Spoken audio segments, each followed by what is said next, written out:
be really honest with you. I sacrificed every single other aspect of my life, every single thing.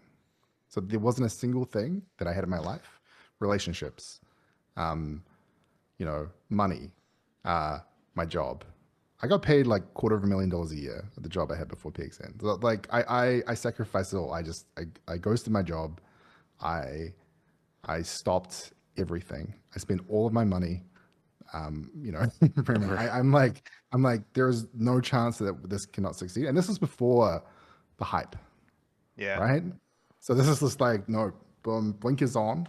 Every single thing, 20 hours a day of work for all of this stuff. This has to work. Right. Like there's no other option, right? And that's what I think. So like, Go ahead. Sorry. ultimate sacrifice. Like Right. I've never done that before. In all of my startup endeavors, all the things I've done before, I've always had one foot on land. Yeah. Yeah. This one, I'm like, okay, let's dive in. This will succeed. Yeah. And yeah, this we got where we got to. So, And we're still working. I actually think that's what I thought your answer was going to be. So to go a little deeper into how you managed that. So the way you manage balancing other things in life is you just got rid of them. But how did you balance or trying to balance the workload? Were you a scheduler, or were you using certain tools? Like, what did that look like so people can kind of get insight to like what a CDO job role looks like for a super hype project during a bull market? So pre-mint is much different than post-mint. So like post-mint, we had like a 3-month period where we had to hire, right? So pre-mint, we were doing all the jobs of the company. So like Ray was doing a whole bunch of stuff. Pants was doing a whole bunch of stuff. I was doing, designing things.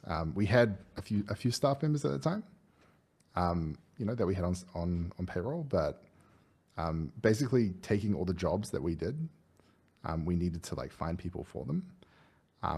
But pre-mint, like it was just like wall to wall doing stuff. So there was no scheduling that.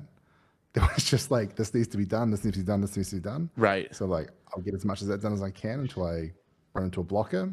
I'll let someone know about it. I'll let Ray know. Did you guys have like weekly, bi-weekly, standing huddles every day? Like what did that communication method look like?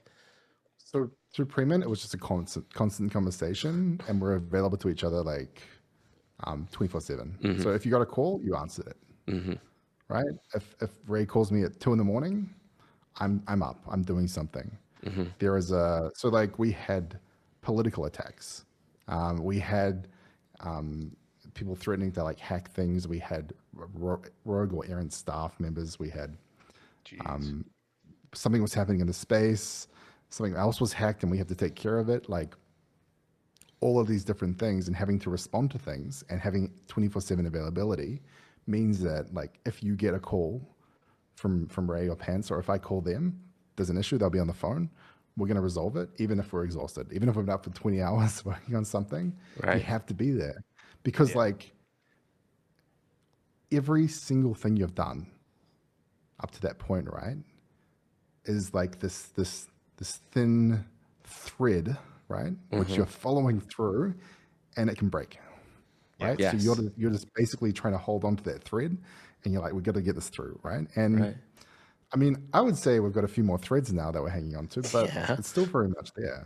Yeah. You get a Discord hacked, you have to pay like hundreds of thousands of dollars to the people that get like, affected by it. Right.